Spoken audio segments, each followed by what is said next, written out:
All right, let's talk about some of these predictive spreads for the future with Georgia playing games. Obviously, this week against Georgia Tech, it's a 35.5 point line, which is a lot, to be honest.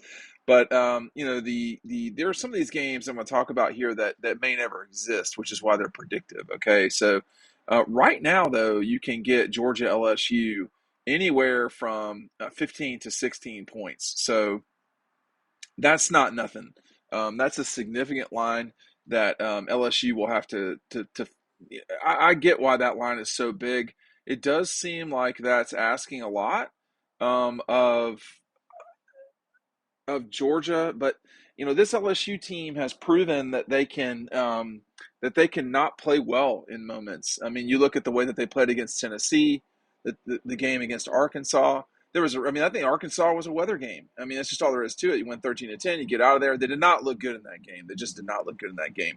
Obviously, they did not look good against Tennessee, but that was some time ago now. I mean, this is a Tennessee team that has reached number one and gone and drifted backwards since. So I think anyway. Let me kind of just get to the point here. LSU and Georgia. If you want to pick that game up anywhere from 15 to 16 points, you can. It's lately I've seen it at 16 and a half. That's a lot for an SEC championship game. We've not seen that a lot. Purple Brave is the person who I'm taking these numbers from. He's sort of our investing connoisseur, as we call it, or degenerate gambler, however you want to put it. We're not going to see Georgia Tennessee again. We know that. Georgia would be anywhere from about a 6 point favorite to 8 point favorite over Michigan, somewhere around a 17 point favorite over Texas Christian, about a 2.5 point favorite over Ohio State. I don't know that we'll that's the game that I think would be the most curious. And Georgia would be favored. I don't know where the betting public would settle down. And then there's these two outliers, as we call it. I don't know that they're such outliers anymore.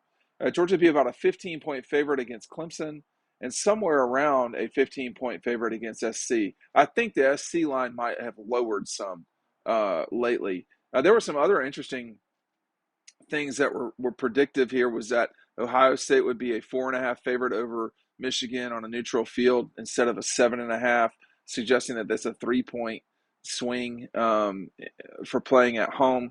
Uh, you know, the line for Georgia playing in Atlanta is going to reflect that is like a home game. The other thing to remember about the difference between the SEC championship game and the Peach Bowl or the Fiesta Bowl is that in the SEC championship game, LSU is going to be massively outnumbered. Why? Because there's just not as many tickets to be had for the schools. That's an SEC thing. I mean, it's kind of their thing. I don't know. That's a corporate event, and the schools just happen to play there. So when we take a look at all of these things, Georgia is still listed as the favorite to win the national championship. Now, why?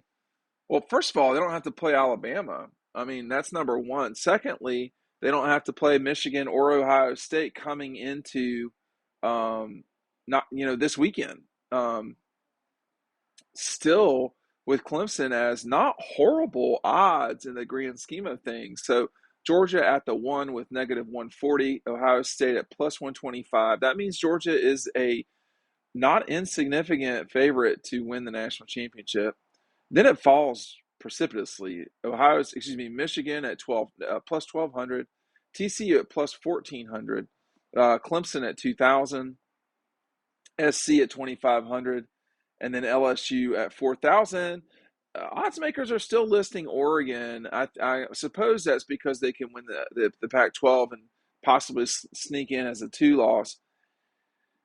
I think we've seen the end of Oregon and Alabama. I think they're just too far away. But the one game is the Ohio State game. I mean, I think Georgia would be anywhere from a touchdown to a 10 point favorite over Michigan once it's settled out.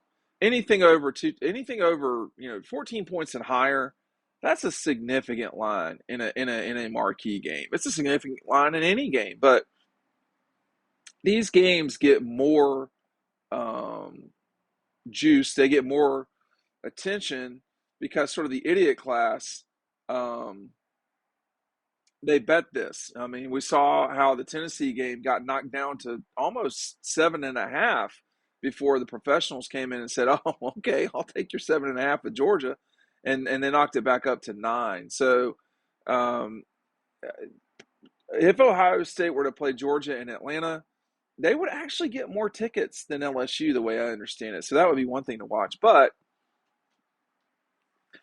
you'd much rather play that game not in Atlanta if you're anybody, whether you're Ohio State or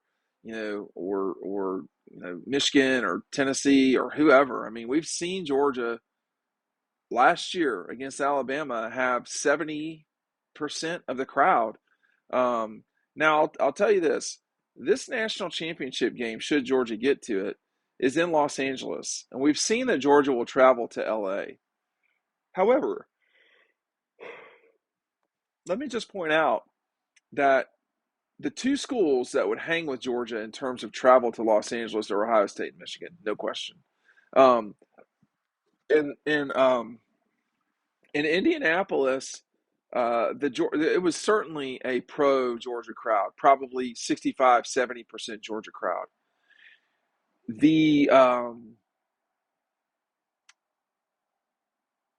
the Michigan game in Hard Rock in Miami shows how important that game can be to Michigan and Ohio State. So this is going to be, if the game is in Los Angeles, one of the more expensive tickets that college football has seen. Georgia Alabama in 17 was insane. Georgia Tennessee in Athens in 22 was expensive. But this ticket, if it's what happens, and you get a Big Ten champion or a Big Ten team against Georgia, the Ohio State or Michigan, that would be a marquee game. That it's in Los Angeles would help with ticket cost, but it would make it an extremely expensive ticket. Um, Indianapolis was expensive, but not like Atlanta with Alabama and Georgia. I think you're going to see Georgia fans are going to be at the Peach Bowl because it's an easy trip. They're not going to have that. There are more tickets available through uh, the Hartman and McGill Society, all of that through the university. There will be more tickets made available if they're playing TCU, if they're playing USC. Those are games that the other teams are going to really have to travel. Um, it's going to be a home game for Georgia, period. They're never going to play in Atlanta again and it not be a home game. I think the only caveat to that would be perhaps Alabama, perhaps Auburn, um, perhaps. And even in those situations, Georgia's going to still have more people. It just might not seem like a true home game. But I don't, I think, Michigan being what it is on this list, I saw Brett McMurphy, who is a really good reporter, talking about the the lines heading into like sort of the predictive lines. I'm trying to see if there's more from that group. Um, yeah, so here's a couple, and they have been updated. Okay. So Brett McMurphy over at Action Network, this is a better look at things. I think this is perhaps more based in reality. Georgia 16.5 over LSU. That's creeping up. Georgia 14 over TCU, 9 over Michigan. That's the one that tells me this is a little bit more based in reality. Uh, Georgia -2 over Ohio State. I think Georgia will probably win that game. I'm not sure, and I think that too reflects that. I'm assuming these are on neutral sites. Yes, so they would give Ohio State 7 over Michigan. Now, there's something's not right there because Ohio State's a 7.5 point favorite at home. So something's wrong there. TCU, Ohio State would be a 12 point favorite, 14.5 over LSU. Michigan, a 5 point favorite over TCU. Michigan, a 7.5 favorite over LSU. I would take LSU in that. And they have TCU as a 2 point favorite over LSU. I would take LSU in those. So I'm not sure if some of these are, what the market would bear out over time. But looking forward is always fun. I don't have to play the game, so don't lecture me in the comments below about how, looking forward. That's not my job. My job is to talk to y'all. It's not to go play the football games. My game is to deliver entertainment and give you value for watching, not for playing football. You don't want me playing. Maybe 20 years ago, or maybe 25 years ago, but not now. And no. So I think, the just looking forward, Georgia Ohio State would be the game that the television networks would love. I mean, Disney would have a field day with that. They would love that. It would bring the Big Ten back into it. Ohio State, the last time they played, that was during a COVID year when all the television network numbers were down. Getting Georgia Ohio State would be about as good a chance as you could get to getting a 30 million number. I don't think that will happen because television viewership has changed fundamentally, I think, since COVID. But if Georgia Bama was 28 million, I think Georgia Ohio State post COVID is one of the few chances you've got to get to 30 million. I still don't think that would happen. But for context here, United States playing Wales on Monday at 2, was watched by about 11 million people in the United States. Some of that was Spanish language. The vast majority of it was on Fox. Would you get triple the viewership of that for the college national championship game? You might. And in the future, by the way, as I wrap this thing up, you are going to see that these television numbers are going to grow because college football is on more than just 2 networks. It's basically for the last however many years been on CBS, was the SEC, and then on ESPN or the Disney networks, ESPN, ABC, whatever. Hey, look, I've got Kelee Ringo-Signed books. They're going a little faster than I thought they would, but I've still got a fair amount. Get them now while you can. I'm going to mail them out on Monday after Thanksgiving. So if you just ordered it, hang in there. The link is down below. Thanks for watching. We'll see you on the website.